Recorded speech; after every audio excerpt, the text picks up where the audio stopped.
নমস্কার বাবা। আমি আজ থেকে অন্তত কমপক্ষে 10 থেকে 12 বছর আগে বাবার কাছে প্রথম এসেছিলাম। তো যে দিন প্রথম এসেছিলাম বাবা আমাকে বললো, তুই কী করতে এসেছিস, তুই সব শেষ করে দিয়ে এসেছিস। তো বাবা আমাকে জোর করেই তাড়ি দিচ্ছিল। আমি বাবার পায়ে ধরে ফেলেছিলাম। পায়ে ধরে বাবাকে বললাম, বাবা আমাকে উদ্ধার করুন, আমি একদম শেষের পথে বসে আছি। বাবা আমাকে জোর করে ধরে বাবা আমার বাড়িতে গিয়েছিলেন। গিয়ে যা করার করেছেন, সেই থেকে বাবার পায়ে ধরিতে পড়ে আছি।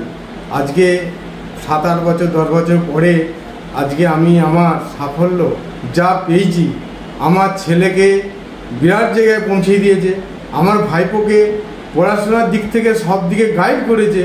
গাইড করে সে আজকে ভালো রেজাল্ট করেছে, 650-700-র মধ্যে। এই যে একটা পাওনা, এই পাওনাটা আমার বিরাট ব্যাপার। বাবার কাছে শুধু ঠাঁই পেয়েছি বলে, যদি আমি বাবার কাছে ঠাঁইটা না পেতাম, মনে হয় যে আমি কোথায় চলে যেতুম বা কোথায় যে দাঁড়াতুম, এইটা আমি জানতাম না নিজে। তবে আজকে আমি বলছি, আজকে আমি নিজে, আমার ছেলে আজকে বেঙ্গালুরু পড়ছিল, বাবা বলেছিল তোর ছেলে থাকবে না, পারবে না, চলে এসে বাড়ি থেকে, ওখান থেকে চলে এসে। বাবাকে যখন বললুম যে চলবে, তোর বাবা ছেলে ওখানেই থাকবে, আমি সব যা করার করে দিচ্ছি। বাবা এটা বলে আমার ছেলেকে আজকে ভালো জায়গায় চাকরিতেও জয়েন করে ফেলেছে। এইটা আমি বিরাট কৃতজ্ঞ।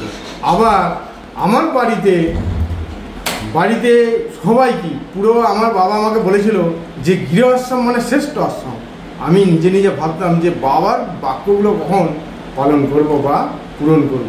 তো আমি আজকে বাবার চেষ্টায়, বাবার কাছে, বাবার আশীর্বাদে, মা তারার আশীর্বাদে আজকে আমি একটা বাড়ি উদ্বোধন করেছি বা গৃহপ্রবেশ করেছি। বাড়িটাও মোটামুটি কি বলবো, বাবার আশীর্বাদে সবাই মিলে আজকে সুখ শান্তিতে আছি। সব রেজাল্ট আজকে ভালো হয়েছে, সব কৃপা বাবার কৃপা, সব কৃপা বাবার কৃপা। আসুন, সবাই আসুন। আমার যে আমি যেটা উপলব্ধি পেয়েছি, এই উপলব্ধিটা যেমন প্রত্যেকেই পায়, আর বাবার কাছে গেলেই সবাই উপলব্ধি পাবে, আর সবারই সুখ শান্তিতে জীবন কাটবে। এই হচ্ছে বাবার আশীর্বাদ। তো বাবা জয় বা তারা।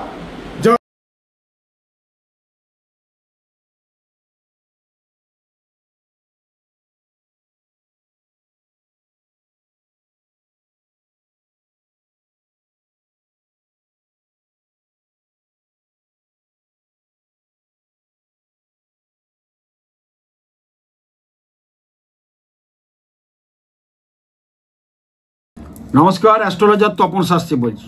আজকে আমি একটা বিশেষ আলোচনা করব, যেটা আমাদের জীবনে খুব দরকার। কি দরকার? আমরা ইনকাম করছি, চাকরি করছি, সেটাই কিন্তু বড় কথা না। বড় কথা হচ্ছে চাকরির পর একটা সুন্দর বিবাহ হবে, একটা সুখী গৃহক্ষণ হবে, সুন্দর করে আমরা স্বামী স্ত্রীর মধ্যে এগিয়ে যেতে পারবো। তারপর একটা কোল আলো করে পুত্র সন্তান বা কন্যা সন্তান আসবে। এটাই কিন্তু জীবনের মেন দিক। শ্রীরামকৃষ্ণ বলেছিলেন সংসারই হও, সংসার ধর্ম থেকে যুদ্ধ করো, সংসারের মধ্যে থেকে কিন্তু যুদ্ধ করতে বলছে। এই সংসার ধর্মের ব্যাপারটা কিন্তু আমরা এখন বর্তমান যে যুগ, সেই যুগে কিন্তু এখন ডিভোর্স হচ্ছে খুব প্রচুর। বিশেষ করে আমি দেখেছি প্রেমে যাদের বিবাহ 2-4-5 বছরের প্রেম, তারপর কিন্তু ডিভোর্স হয়ে যাচ্ছে, বিশেষ করে আমি দেখেছি। তো এই বিবাহ এর একটা বিচার আছে, সেটা বলছে জটক বিচার। পৃথিবীতে যা কিছু আছে সব কল্যাণকর, অর্ধেক তার দিয়েছে নারী, অর্ধেক তার নর। কবি নজরুল বলেছিলেন, পৃথিবীতে যা কিছু আছে সব কল্যাণকর, অর্ধেক তার দিয়েছে নারী, অর্ধেক দিয়েছে নর। নর নারীর যৌথ প্রয়াসে কিন্তু আমাদের এই সংসার জীবন, আর নর নারীর যৌথ প্রয়াসে কিন্তু একটা সুন্দর সন্তান বা সন্ততি। এই বিয়েটা কাদের হবে 2025-এ? কাদের বিয়ে হবে? লাস্টের দিকে হয়ে যাবে, কিন্তু 2025-এ যেসব জাতক জাতিকাদের বিয়ে হচ্ছে না, বিভিন্ন দিক থেকে প্রবলেম আছে, তারা কিন্তু নিশ্চিন্তে থাকতে পারেন 2025-এ কিন্তু বিয়ে হয়ে যাবে। কয়েকটা রাশির কথা আমি বলবো, সেই রাশিগুলোর কিন্তু বিয়ে হবেই হবে। লাস্ট মুহূর্তে দেখবেন নভেম্বর-ডিসেম্বর হবে, পুজোর আগে সব ফাইনাল হয়ে যাবে, আর নভেম্বর-ডিসেম্বর হবে বা 2026-এর মার্চের মধ্যে। এই কটা রাশির, যে কটা রাশির আমি বলবো, তার মধ্যে বিয়েটা আমরা কেমন করব। এখন বিশেষভাবেই দেখছি প্রেমে বিয়েটা বেশি একটা আছে। এখন ফেসবুক, এখন বিশ্বায়নের যুগ, এখন সোশ্যাল মিডিয়ার যুগ, ইন্টারনেট, ইনস্টাগ্রাম, ফেসবুক, হোয়াটসঅ্যাপ, এইসবের যুগ। এই যোগের মাধ্যমে কিন্তু অনেক কিছু বিয়ে হয়ে যাচ্ছে আমরা দেখতে পাচ্ছি। ফেসবুকে বিয়ে খুব একটা ভালো হয় না, বারবার আপনাদের বলছে। ফেসবুক থেকে কোনো ছেলে নির্বাচন করলে করবেন না। হোয়াটসঅ্যাপে বা কোনো ইনস্টাগ্রাম থেকে কোনো যোগাযোগ হলো বা কোনো কিছু হলো, সেগুলো সোশ্যাল মিডিয়ার মাধ্যমে বিয়েটা কিন্তু খুব অথেন্টিক বলছে না। কিছু কিছু ডিস্টার্ব থাকে, কিন্তু অনেক গোপন তথ্য থাকে, সেটা আপনারা জানেন না। তার প্রথমের রূপটা দেখে কিন্তু আপনি ফেসবুকে আলাপ হয়ে গেল, তারপর যোগাযোগ হলো, তারপর দেখা হলো, তারপর কিছুদিন মেলামেশার পর তার ভেতরের খবর আপনি জানতেই পারলেন না, তার আর একটা বিয়ে আছে কিনা বা অন্য জায়গায় সে অ্যাফেয়ার্সে যুক্ত আছে কিনা। তো এইগুলো একটু বিচার বিশ্লেষণ করার কিন্তু দরকার। তার মধ্যে আমরা বিয়ে দেবো, আমি গেল প্রেম বিয়ের কথা বলছি না। আপনারা বিয়ে দেবেন, আপনার ছেলে আছে কি মেয়ে আছে, তার মধ্যে একটা জটক বিচার কিন্তু ভাইটাল আছে। ছেলে পেলেন, ব্যাংকে চাকরি করে, রেলে চাকরি করে, বড় আইটি সেক্টরে চাকরি করে, ব্যাঙ্গালোরে আছে, আবার বিদেশ যাবে। আরে ভালো ছেলে পেয়ে গেলেন, আপনি আপনার মেয়েকে সেখানে ব্যবস্থা করলেন। নিজেরা করবেন না। নিজেরা কি দেখবেন? ছেলেদের স্ট্যাটাস, ছেলে কি চাকরি করে, তার স্যালারি স্লিপ, সে কতটা মাইনে পায়, সেগুলো যাচাই আপনারা করবেন। কিন্তু সেটা বড় কথা না। মাইনে একজন কম পেলেও কিন্তু সুখী গৃহকোণ হয়, আমরা দেখেছি। পয়সাটা কিন্তু বড় কথা না। ডাল ভাত খাবো, গাছতলায় থাকবো, কিন্তু সুখ শান্তিটা কিন্তু ভীষণ প্রয়োজন আছে বিবাহ ক্ষেত্রে। এই ক্ষেত্রটা আমরা কিন্তু অনেক ক্ষেত্রে দেখি না। একটা বিয়েতে মিনিমাম খরচা হয় 3 থেকে 4 লাখ টাকা, খুব কম। মানে যাদের খুব নিম্নমানের তাদের 3 লাখ খরচা হয়ে যায়, তারপরে 3 কোটি টাকাও খরচা হয়, যে যেমন স্ট্যাটাস অনুযায়ী করে। সেখানে একটু জটক বিচার করি, মানে 500, 1000, 2000 টাকা দিয়ে কোনো একটা জায়গায় ভালো জ্যোতিষীর কাছে দুটো ছেলের ডেট অফ বার্থ ফেললে জটক বিচারটা বিরাট ভাইটাল। কিন্তু এই জটক বিচার কিন্তু করার পদ্ধতি কিন্তু আছে। 36টা স্বামী স্ত্রীর মধ্যে গুণ থাকে, এই গুণটার মধ্যে 18টা মিলতেই হবে। আর অনেকে বলেন যে এই জটক বিচার, এই মাঙ্গলিক দোষ, এগুলো কোনো ব্যাপার নাই। এই বন্ধু, এই যারা বলছেন তারা খুব পাকামি করছে, এগুলো ঠিক বলছেন না। এই মাঙ্গলিক দোষটা আমার সৃষ্টি না। মাঙ্গলিক দোষটা কিন্তু জ্যোতিষ জগতে চলে এসেছিল। আমরা জানি রবীন্দ্রনাথের যে মেয়েটির সাথে বিয়ে হওয়ার কথা ছিল, আমি বইয়ে পড়েছি, সেই মেয়েটি মাঙ্গলিক ছিল। তো রবীন্দ্রনাথ তো বড় বর্ধিষ্ণু ফ্যামিলি, বিশাল রাজার ফ্যামিলি, ওনাদের রাজ জ্যোতিষী ছিল। তারা দেখে বলল মেয়েটির মাঙ্গলিক, এটির সঙ্গে রবীন্দ্রনাথের বিয়ে হলে কিন্তু ডিস্টার্ব হয়ে যায়, রবীন্দ্রনাথ মারা যাবে। ব্রহ্মদোষ থাকলে মাঙ্গলিক থাকলে হয়, স্ত্রীর থাকলে স্বামী মারা যায়, স্বামীর থাকলে স্ত্রী মারা যায়। পরে সেই মেয়েটি রবীন্দ্রের সাথে বিয়ে হয়নি, পরে একজনের সাথে বিয়ে হয়েছিল, তার স্বামী কিন্তু মারা গিয়েছিল। এটা একদম প্রত্যক্ষদর্শী, আমি পেয়েছি বলে বোনের গল্প কথা না, ঘটনা। আমরা যেসব পাড়া পড়শিতে আপনারা আছেন, অনুষ্ঠানটা দেখছেন, দেখবেন হঠাৎ করে রামবাবুর মেয়ের বিয়ে হলো, তারপরে 6 মাস বাদে বিধবা হয়ে গেল। বা শ্যামবাবুর ছেলের বিয়ে হলো, 6 মাস বাদে সে ছাড়াছাড়ি হয়ে গেল, ডিভোর্স হয়ে গেল। এগুলো কেন হয়? হচ্ছে তো, আপনারা দেখতে পাচ্ছেন। এই কথাটা আমার গল্প কথা না। 100-র মধ্যে আপনি বলছেন প্রায় 10টা হয়েই যাচ্ছে ডিভোর্স, বিশেষ করে প্রেমে বিয়েতে হচ্ছে। আচ্ছা, প্রেমে বিয়েতে আবার চলেও যাচ্ছে, 30-35 বছর দাম্পত্য জীবন কিন্তু ঘর করছে।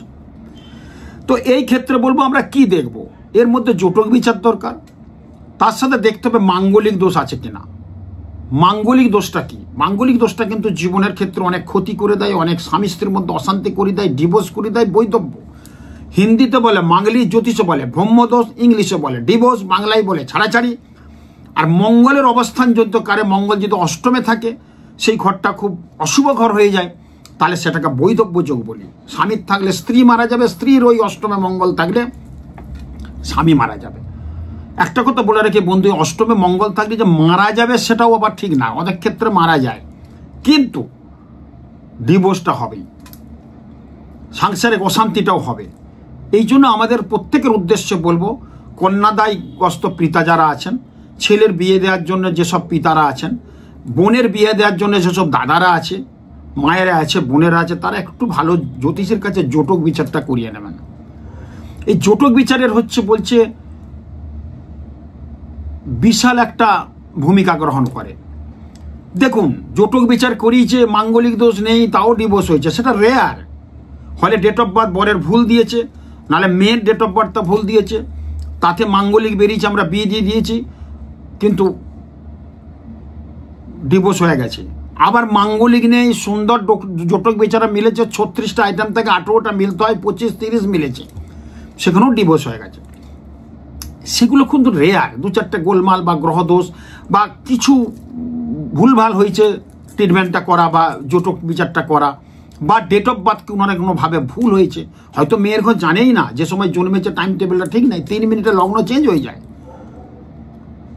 তো লগ্নের যদি কারো লগ্নে মঙ্গল থাকে, কারোর মেষ লগ্ন মঙ্গল আছে তার ব্রহ্মদোষ, কারো চতুর্থে মঙ্গল আছে, যদি কারো কর্কটে থাকে চতুর্থ, মেষ লগ্নের চতুর্থ মঙ্গল মানে বিরাট একটা বাজে, মেষ মিষ মিথুন কর্কট। কর্কটে যদি মঙ্গল থাকে, কর্কটে মঙ্গল নিচস্থ, চতুর্থ ঘরের মঙ্গল, সেখানে কিন্তু ডিভোর্স হওয়ার যোগ প্রবল। সপ্তম ঘরে যদি মঙ্গল থাকে, অষ্টম ঘরে মঙ্গল মারাত্মক বাজে। আর দ্বাদশে যদি মঙ্গল থাকে, আমরা সেটাকে মাঙ্গলিক দোষ, ব্রহ্মদোষ, ডিভোর্স যোগ বলে থাকি। তো এটাই শুধু বিচারটা, বড় কথা না। অনেকে অনেক কথা বলছেন বন্ধু, কিন্তু মিলিয়ে নেওয়া দরকার। আমরা যদি মিলিয়ে নিই, একটা বিয়েতে বললাম না প্রচুর খরচা, তার মধ্যে যে একটু জটক বিচারে মনের একটা শান্তি। আমাদের মধ্যে জ্যোতিষরা যদি বলে দেয় এই বিয়ে খুব খুব ভালো, বা এই বিয়ে খুব যন্ত্রণার, বা এই বিয়েটা খুব ভালো হবে, তাহলে আপনার মনে কিন্তু একটা খুশি থাকবে। সেই কাপিলের মানে সেই স্বামী স্ত্রীর মধ্যে খুশি থাকবে যদি শুনে থাকে খুব ভালো। এই খুশি নিয়েই কিন্তু জীবনটা কাটিয়ে দেওয়া যাবে। প্রত্যেক স্বামী স্ত্রীর মধ্যেই কিন্তু ঝগড়াঝাটি অশান্তি আছে, সেটা হতেই পারে। একসঙ্গে থাকলে 20 বছর 50 বছর 60 বছর আছে স্বামী স্ত্রী, হতেই পারে গোলমাল। তাহলে ডিভোর্সটা আমাদের কাম্য না, স্বামী স্ত্রীর সম্পর্কটা গোলমাল হয়ে যায় কাম্য না, তাতে ছেলে পুলে সন্তান সন্ততির ডিস্টার্ব হয়ে যায়। এই জটক বিচারের সাথে মোট 8টা বিচার তার মধ্যে মেন আছে। মেন হচ্ছে মাঙ্গলিক দোষ হলো, মাঙ্গলিক দোষ থাকলে যদি লগ্নে মঙ্গল, চতুর্থে মঙ্গল, সপ্তম অষ্টমে দ্বাদশে থাকলে মাঙ্গলিক হলো। শুধু মাঙ্গলিক দোষটাও কিন্তু মানে পৃথিবীতে যা কিছু আছে সব কল্যাণকর বললাম, অর্ধেক তার দিয়েছে নারী, অর্ধেক তার নর। দুটো বিচারের একটা যৌথ প্রয়াসে কিন্তু আমাদের একটা বিবাহ, সম্পর্ক, ভালোবাসা, প্রেম এবং সন্তান সন্ততি। ম্যারিয়েজ মেড ইন হেভেন বলছে, বিয়েটা একটা বলছে স্বর্গীয় ব্যাপার। জটকং গণয়েত সুধি, যারা শুনছেন, জটক বিচারটা অবশ্যই কিন্তু করিয়ে নেবেন। ভাবিয়া করিও কাজ, করিয়া ভাবিও না, বিয়ের ক্ষেত্রে বলবো। তার মধ্যেই জটক বিচার, মাঙ্গলিক দোষ ছাড়াও অষ্টকূট বলে একটা কূট আছে, যে কূটটা বিশেষ করে বিয়ের ক্ষেত্রে ভীষণ একটা ভাইটাল ভূমিকা গ্রহণ করে। সে অষ্টকূটটা কি? বর্ণ। একটা হচ্ছে বর্ণ, প্রথম হচ্ছে বর্ণ, তারপর বৈশ্যকূট, তারপর তারাকূট, তারপর জনিকূট, তারপর গ্রহমৈত্রীকূট, তারপর গণকূট, তারপর হচ্ছে রাশিকূট, তারপর হচ্ছে নারীকূট।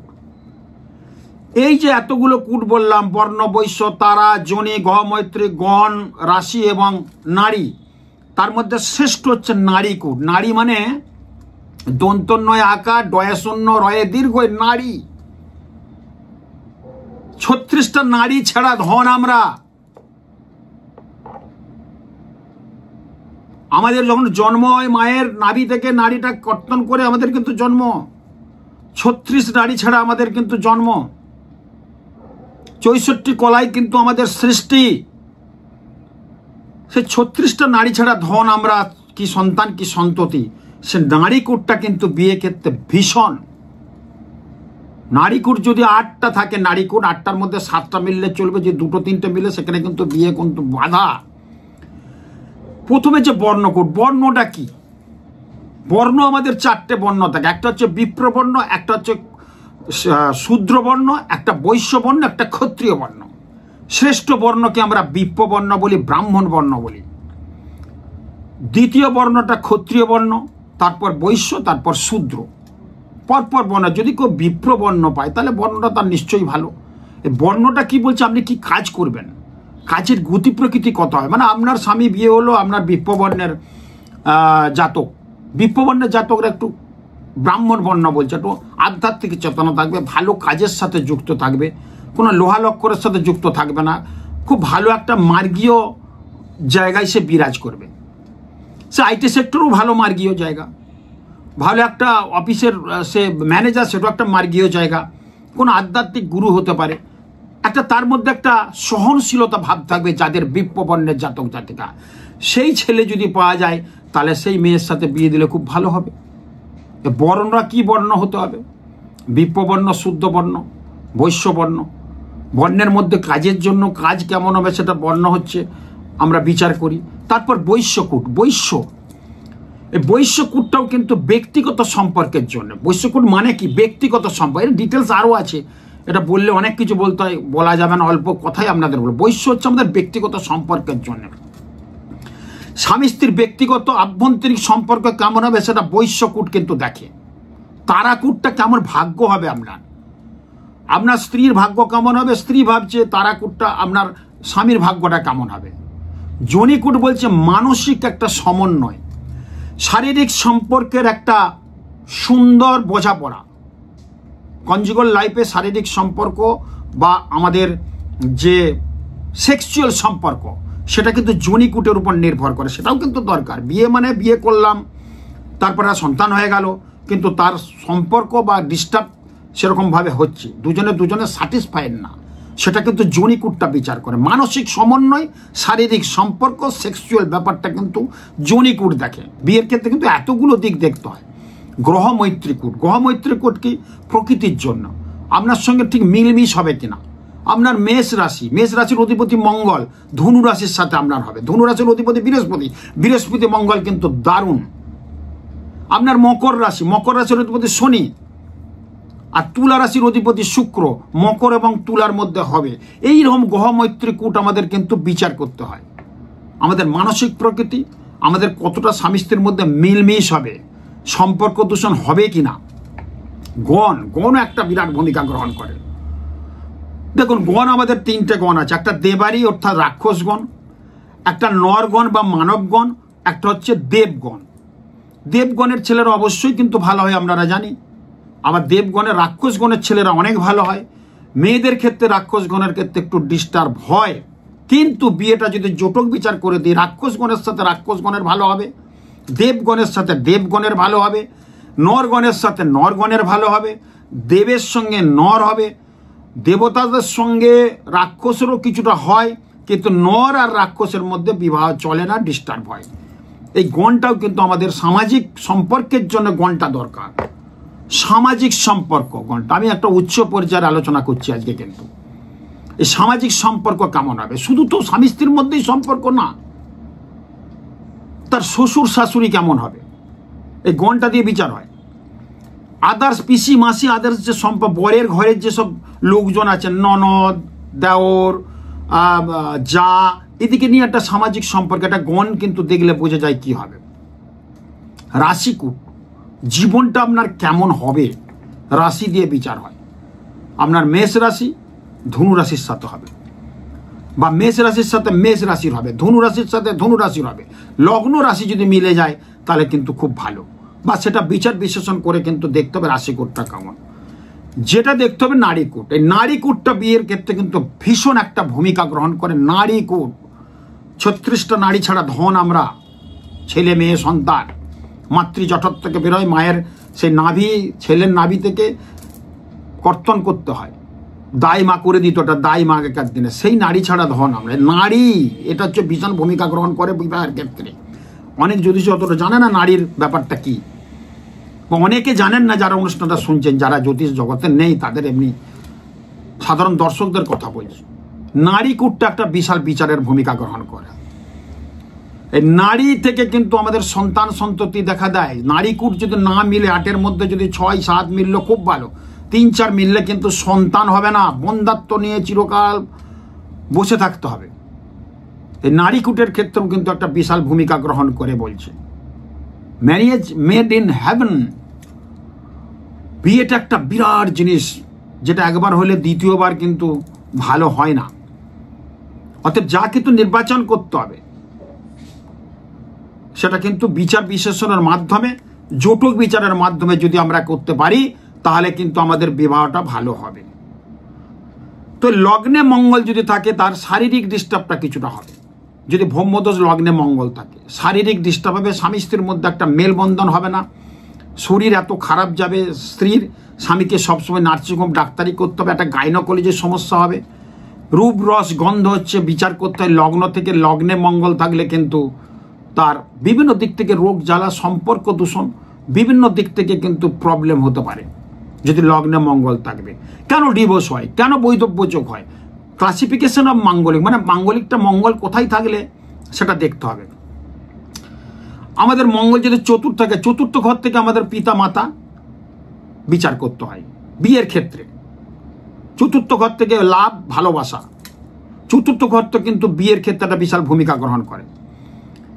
এই চতুর্থ পতি যদি কারোর অষ্টমে থাকে বা চতুর্থে মঙ্গল বসে আছে, তাহলে পিতামাতা শ্বশুর শাশুড়ির সাথে বনবে না, শ্বশুর ঘরের সাথে সম্পর্ক থাকবে, মানে কি ছেলে কি মেয়ে, এটা কিন্তু দেখতে হবে। শ্বশুর শাশুড়ির সাথে বনিবনা হবে না, তাতে একটা বিরাট অশান্তি, তারপর ডিভোর্স। শাশুড়ি খুব কুটুর কুটুর করে লাগাবে বৌমাকে, পিছনে লাগবে, সব কথাতে দোষ ধরবে। চতুর্থে মঙ্গল থাকলে এই ব্রহ্মদোষ হয়, ব্রহ্মদোষের পর ছাড়াছাড়ি হয়। ব্রহ্মদোষ থাকলে সবসময় মৃত্যু হয়নি, ছাড়াছাড়ি হবে, অশান্তি হবে, সেটা আরও যন্ত্রণা, থানা পুলিশ কেস কাবারি উকিল এইসব নিয়ে হবে। কিন্তু চতুর্থ মঙ্গল, আমি একটা হালকা কোথায় অল্প করে বলে দিলাম। সপ্তম মঙ্গল থাকলে কি হয়, সপ্তম ঘর থেকে বিবাহ বিচার করতে হয়। মেন হচ্ছে স্বামী স্ত্রীর বিচারের নির্বাচনটা সপ্তম। এই সপ্তমের অধিপতি মঙ্গল, সপ্তমের অধিপতি যদি কোনো কারণে কানেক্ট করে দ্বাদশের সাথে, অষ্টমের সাথে, তার বিবাহিত জীবন কিন্তু ডিস্টার্ব হবে। আমি যেটা বলতে চাই, সপ্তমে মঙ্গল থাকলে কি হয়, সপ্তমে মঙ্গল থাকলে কি হবে, আত্মীয় স্বজন রিলেটিভ থেকে এমন একটা ডিস্টার্ব করবে যে পিন দেবে। মানে আপনি বউ হয়ে গেছেন সেই বাড়িতে, নারীর মানে বরের একটা বিধবা বোন আছে, থাকবেই, এরকম ভাবে দেখবেন। খুব মোটাসোটা একটা বিধবা বোন, অল্প বয়সে বিয়ে হয়েছে কিন্তু ডিভোর্স করে দিয়ে সেরকম বাপের বাড়িতে আছে, আপনি বউ হয়ে গেছেন, আপনার পেছনে লাগবে এবং আপনার বরকে কিন্তু পিন দেবে, দাদা এটা করতে হবে, ভাই যদি ভাই থাকে, ভাই দাদা যাই হোক সম্পর্ক, এইটা হবে, এইটা করতে হবে, এই করছে না, এই বৌমণি এই করে দিল, বৌমণি ঘুমিয়েছে অনেক পর্যন্ত, এইসব নানা রকম কিটিপিটি করে বিধ্বস্ত হয়ে যায়। না কুল রাখি না স্যাব রাখি, বরের মাথাটা খারাপ হয়ে যাবে, যার পরে অশান্তি হবে, ডিস্টার্ব হবে, তার সাথে আরও রিলেটিভ সার্কেল থেকে ডিস্টার্ব হবে। সপ্তমে যাদের মঙ্গল আছে তাদের ক্ষেত্রে বিয়েটা খুব ভালো অথেন্টিক মন্ত্র পাঠের মধ্যে বিয়েটা করতে হবে, নাহলে কিন্তু ডিস্টার্ব হতে পারে। ভালো ব্রাহ্মণ দিয়ে সুন্দর করে হস্তবন্ধনী, আমাদের যে সিঁদুরদান, আমাদের যে নিয়মগুলো আছে সে নিয়মগুলোকে ভালো করে করতে হবে যাদের সপ্তমে মঙ্গল আছে। হাবিজাবি ব্রাহ্মণ, বিয়ে হচ্ছে 5 লাখ টাকা 10 লাখ টাকা খরচা, ব্রাহ্মণকে দিচ্ছেন 500 টাকা, ভালো ব্রাহ্মণ নিয়ে এসে বিয়েটা করান যাদের সপ্তম মঙ্গল আছে, নাহলে ডিস্টার্ব হবে। অষ্টমে মঙ্গল থাকলে কি হয়, মারক স্থান, মারক স্থানে মঙ্গল বসে আছে, অশুভ মঙ্গল, অষ্টম ঘরটা আমরা মারক স্থান বলি। অষ্টম ঘরে থাকলে তার বৈধব্য যোগটা বিশেষভাবে হয়। যদি মঙ্গল অষ্টম ঘরে নিচস্থ অবস্থায় থাকে, কার যদি ধনুরাশি ধনুলগ্ন হয়, মঙ্গল অষ্টম ঘরে আছে নিচস্থ অবস্থায়, সেখানে কিন্তু ডিস্টার্ব হওয়ার কথা। এইগুলো যদি বিচার না করি তাহলে কিন্তু প্রবলেম হবে। অষ্টম ঘরে মঙ্গল তাহলে কি হবে, রোগ জ্বালা হবে, মানে স্ত্রীর হাজব্যান্ডের দুজনেরই একটা রোগে আক্রান্ত হয়ে যাবে। যদি কারোর স্ত্রীর অষ্টমে মঙ্গল থাকে তাহলে স্বামীর কিন্তু ডিস্টার্ব হবে, কনজুগাল লাইফ ঠিক হবে না, স্বামী স্ত্রীর সম্পর্ক ঠিক হবে না, সেক্সুয়াল লাইফ ভালো হবে না। স্ত্রীর সবসময় একটা গাইনোকোলজি সমস্যা থাকবে, ওভারিয়ান সিস্ট হবে, গাইনির জায়গায় সমস্যা থাকবে, দিন রাত ডাক্তার কবিরাজি হবে। অষ্টমে মঙ্গল থাকলে এগুলো কিন্তু স্বামী স্ত্রীর মধ্যে এই বন্ধনটা কিন্তু ডিস্টার্ব হয়ে যাবে, যার ফলে একটা অশান্তি, অশান্তির পর সুইসাইড, এরকম কিন্তু দেখা গেছে। অষ্টমে মঙ্গল থাকলে বিশেষ করে যদি মঙ্গল শনির সাথে যুক্ত কানেক্ট করে, রাহুর সাথে যুক্ত কানেক্ট করে, তাহলে কিন্তু আরো ডিস্টার্ব এগুলো হয়। আর কি দ্বাদশে যদি মঙ্গল থাকে তাহলে তার অর্থনৈতিক ডিস্টার্ব হবে। স্ত্রী ভাগ্যে ধন, পুরুষ ভাগ্যে জন। অনেকে স্ত্রী আসার পর কিন্তু দেখি উন্নতি হয়ে যায়, আবার অনেকের দেখবে স্ত্রী আসার পর কিন্তু সংসার ছাড়কার হয়ে যাচ্ছে। এখানে যাদের দ্বাদশে মঙ্গল আছে, কোনো ছেলের যদি থাকে, সে স্ত্রীর কিন্তু যে মেয়েকে তার চাহিদা প্রচুর থাকবে, চাহিদা কিন্তু সব দিকে থাকবে, শারীরিক চাহিদা, অর্থনৈতিক চাহিদা। সে বলবে আমাকে এই এনে দিতে হবে, এই কসমেটিকটা এনে দিতে হবে, এই করতে হবে, সেই করতে হবে। বরের ইনকাম হয়তো 20,000 টাকা, 22-25,000 টাকা, সে কুলান করতে পারবে না, মেয়ের এত চাহিদা থাকবে। অফিস যেতে দেবে না 2 দিন, দেখবেন মিলিয়ে নেবেন এই গড়গুলো। ক্লাসিফিকেশন অফ মাঙ্গলিক, মাঙ্গলিক মানে একটাতেই কোনো ডিস্টার্ব হবে না। এই জিনিসগুলো কিন্তু হওয়ার ফলে স্বামী স্ত্রীর মধ্যে অশান্তি হবে, হয়ে ডিভোর্স হয়ে যেতে পারে। এরপর আমরা বিয়েটাকে দেখবো 2025-এ বিয়ে কাদের হবে। 2025-এর বিয়ে হবে আমি বলে দেবো, মেষ রাশির বিয়ে হয়ে যাবে, ধনু রাশির বিয়ে হয়ে যাবে, মকর রাশি, তুলা রাশি, মীন রাশির বিয়ে হওয়ার যোগ প্রবলভাবে দেখা দিচ্ছে। যদি মাঙ্গলিক না থাকে, যদি মঙ্গলকে বলা বিয়ের ব্যাপারটা আমরা সপ্তম ঘর দেখি, বিয়ের গ্রহ হচ্ছে 3টে গ্রহ, মেন গ্রহ হচ্ছে শুক্র। শুক্র আমাদের সেক্সুয়াল কারক গ্রহ, শুক্র বিবাহিত জীবনের কারক গ্রহ, শুক্র আমাদের স্বামী স্ত্রীর সম্পর্কের কারক গ্রহ, শুক্র বেডরুমের কারক গ্রহ, শুক্র হচ্ছে শয্যা সুখের কারক গ্রহ। সেই শুক্রকে ভালো থাকতে হবে, তার সাথে মঙ্গল থাকতে হবে। মঙ্গলটাও বিয়ে দেখে, মাঙ্গলিক অনুষ্ঠান বিয়েটা দেখবেই মঙ্গল। তার মধ্যে ভালো বিয়ে দেয় কিন্তু বৃহস্পতি, শুক্র বৃহস্পতি মঙ্গল। আর বিয়ের যে কারুকার্যটা এনে দেবে যোগাযোগ, সেটা হচ্ছে চন্দ্র। এই গ্রহগুলোকে কিন্তু ভালো থাকতে হবে, ভালো করিয়ে নিতে হবে বিচার বিশ্লেষণ করে। যদি গ্রহগুলো ডিস্টার্ব থাকে তার প্রোটেকশন করিয়ে নিতে হবে। আরও বিয়ে কি করে, সপ্তমপতি, মানে যদি কারোর সপ্তম তো বিয়ের ঘর, সপ্তমপতি যদি লগ্নে থাকে তাহলে বিয়েটা তার কিন্তু ভীষণ ভালো হওয়ার কথা। সপ্তমপতি যদি দ্বিতীয় হয় তাহলে তোর ধনী ঘরে বিয়ে হবে, সেই মেয়েটির ধনী ঘরে বিয়ে হবে বা ছেলেটির ধনী ঘরে বিয়ে হবে, শ্বশুর শাশুড়ির সম্পত্তি পাবে অনেক, বা মেয়ে পাবে, মেয়ের পিসি শাশুড়ি মাসি শাশুড়ি কিছু নেই, মেয়েকে দেখে ভালোবেসে দেবে। সপ্তমপতি দ্বিতীয় থাকে। এবং নিজেদের মধ্যে বিয়েটা কিছুটা হবে, নিজেদের পরিচিত সার্কেলের মধ্যে হবে, দেখাশোনা করবে কিন্তু নিজেদের পরিচিত সার্কেলের মধ্যে হবে। যদি কারো সপ্তমপতি তৃতীয় হয়ে যায়, আত্মীয় রিলেটিভ সার্কেল থেকে দেখাশোনা করে বিয়ে হবে। যদি সপ্তমপতি চতুর্থ থাকে, প্রেম করে বিয়ে হবে। এবং সপ্তমপতি যদি চতুর্থে আছে এবং শুক্র মঙ্গল এক ঘরে বসে আছে সেই ঘরে, তাহলে প্রেমে বিয়ে হবে এবং দেখতে সুন্দর হবে, দুজনেই মিলিয়ে নেবেন। সে কাপলটা দেখবে, সবাই লোকে দাঁড়িয়ে দেখবে। যদি সপ্তমপতি পঞ্চমে থাকে তাহলে দুঃসম্পর্কে রিলেটিভের সাথে বিয়ে হওয়ার সম্পর্ক বেশি পাচ্ছি। এবং তার মানে যদি স্ত্রী থাকে তার স্বামীর অর্থ প্রচুর হবে, জ্ঞান প্রতিপত্তি বিরাট হবে, মানে পড়াশোনা জানা বর হবে। সপ্তমপতি যদি ষষ্ঠে থাকে সে বিয়েটা খুব একটা ভালো হবে না, বিয়ের পর অশান্তি ডিস্টার্ব কিন্তু হতে পারে। সপ্তমপতি যদি সপ্তমে থাকে তাহলে সেই বিয়েটা একটা স্বর্গীয় বিয়ে, মানে দুজনের মধ্যে একটা স্বামী স্ত্রীর সম্পর্কটা বন্ধুর মতো থাকবে, ভালো থাকবে। এগুলো পরপর কিন্তু বিশ্লেষণ আছে, এগুলো কিন্তু আরো ডিটেলস বলবো, কোথার থেকে বিয়ে হবে, কোন জায়গা থেকে বিয়ে হবে। সপ্তমপতি যদি অষ্টমে থাকে তার বিভিন্ন কানেকশন থেকে বিয়ে হবে, কি social media, Facebook, Instagram, WhatsApp, বিভিন্ন দিক থেকে বিয়ে হবে। বা কোথাও একটা গেছে বিয়ে বাড়িতে, সেখানে দেখা হয়েছে, এই মেয়েটি কথাকার, সেই সূত্র নিতে নিতে বিয়ে হয়ে যাবে। অষ্টম আরও কিছু ডিটেলস আছে কিন্তু। যদি সপ্তমপতি ইয়েতে থাকে, ধর্মস্থানটা আমরা ভাগ্যস্থান নবমে বলি, তার কিন্তু ভাগ্য ধর্ম দুটোই কিন্তু ভালো হবে। তো এগুলো আরও বিচার আছে, অনেক টাইম হয়ে যাচ্ছে। তো আমি প্রত্যেকের উদ্দেশ্যে বলবো, আপনারা বিয়ে যখন দেবেন প্রত্যেকের কিন্তু মিলিয়ে দেবেন। তার মধ্যে এবারে পেলাম মেষ, ধনু, মকর, তুলা এবং মীন রাশির বিয়ের যোগটা প্রবলভাবে। আপনারা খুব চেষ্টা থাকুন 2025-এর ডিসেম্বরের মধ্যে বিয়ে হয়ে যাবে, অথবা 2026-এর মার্চের মধ্যে বিয়ে হবে এই রাশিগুলোর। কেন বলবো, টাইম নেই। কেন হবে তার ব্যাখ্যা আগামী পরের অনুষ্ঠানে আপনাদের ব্যাখ্যা করব। আরও বিয়ে নিয়ে কিছু কথা বলবো। যাদের মাঙ্গলিক দোষ আছে, যাদের মাঙ্গলিক থাকা সত্ত্বেও বিয়ে হচ্ছে না, সামনেই আমার আছে পুজো হচ্ছে, ফলোয়ারিন অমাবস্যা, বেহালা সরকারহাট আমার নিজের যে গৃহ মন্দির আছে 30 বছরের, সেই মন্দিরে পুজো পাঠ হবে। এই মাঙ্গলিক দোষ কাটানো হবে। কলা বউ, কলা গাছ, বট গাছ এবং শিবের সাথে বিয়ে দিয়ে সুন্দরভাবে পবিত্র বেদ মন্ত্র উচ্চারণের মাধ্যমে ঘরোয়া পরিবেশে ওই দিন কাটানো হবে আগামী 26শে মে, সোমবার, শিবের বার এবং ফলোয়ারিন অমাবস্যা যোগে। দারুণ একটা ভালো ফল পাবেন আপনারা। দোষগুলো কাটিয়ে নেন, যাদের শনির সাড়ে চলছে তারা কাটিয়ে নেন। 20 যোগ সমস্ত দোষ ওই দিন কাটানো হবে আমার গৃহ মন্দিরে, দোষ কাটানো হবে। আপনারা ওখানে অঞ্জলি দেবেন, মায়ের ভোগ হবে, দর্শন, ভোগ আরতি হবে, সেগুলো দর্শন করবেন। মায়ের ভোগ প্রসাদ অভূতপূর্ব খাওয়া দাওয়ার ব্যবস্থা আছে, খাওয়া দাওয়া করে আমার বাড়ি থেকে যাবেন। রাত্রে আবার ফলোয়ারিন অমাবস্যায় পুজো। এই দিন আপনারা প্রত্যেকের উদ্দেশ্য বলে ফলোয়ারিন অমাবস্যায় সোমবার 26শে মে আপনারা যে কোনো একটা ফল দান করুন। ফল দান করলে ফল ভালো হয়। আপনার পছন্দের সরস একটা ফল দেবেন, নিরস ফল না, টকটকে মানে একদম রসযুক্ত ফল, আপেল, নাশপাতি, আম, কাঁঠাল, যেগুলো খুব ভালো ফল, সুস্বাদু ফল, সেইগুলো আপনি ত্যাগ করবেন। কোনোদিন ফলটা খাবেন না। কোনো আপনার উদ্দেশ্য নিয়ে কোনো মন্দিরে দেন, কালী মন্দিরে। আমার এখানে যারা আসছেন আমার কাছে আসলে ফলটা আমি নেব, তার নাম গোত্র দিয়ে পুজো পাঠ করে সুন্দর করে তাকে কিন্তু আমি মায়ের পাদপদ্ম দেবো। আপনি হাত জোর করে বলবেন, হে মা, ফলটা দিলাম, জীবনে খাবেন, আমার মেয়ের যাতে বিয়ে হয়ে যায়, কি স্বামীর যাতে ভালো থাকে।